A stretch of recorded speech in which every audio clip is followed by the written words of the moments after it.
लेकिन गरीबी दूर ना कैले। आज माननीय प्रशांत किशोर जी ये उद्देश्य लेके आयल बनी कि एक बार रउरा मौका दी और रउरा देखी कि बिहार में बदलाव होता कि ना। बिहार में बदलाव होई और बिहार में बदलाव करे खातिर रउरा लोग इनके एक बार जीरा दे के कहो सिवान के 8 विधान सभा पर स्कूल के बस्ता चुनाव चिन्ह पर बटन दबा करके विजयी बनावे के काम करी।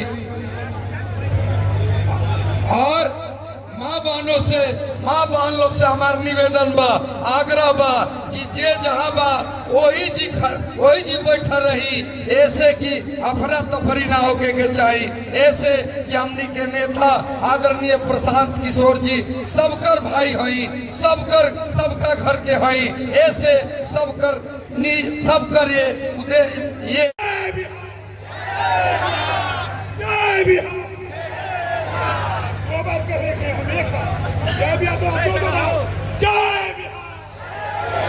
जय बिहार, जय सुराज जिंदाबाद, जय सुराज जिंदाबाद।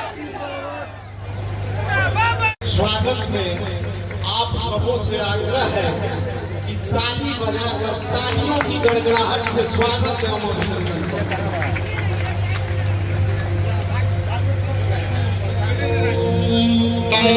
प्रशांत किशोर जी जो हम गाना लेके लिए आए, बहुत प्यारा सा गाना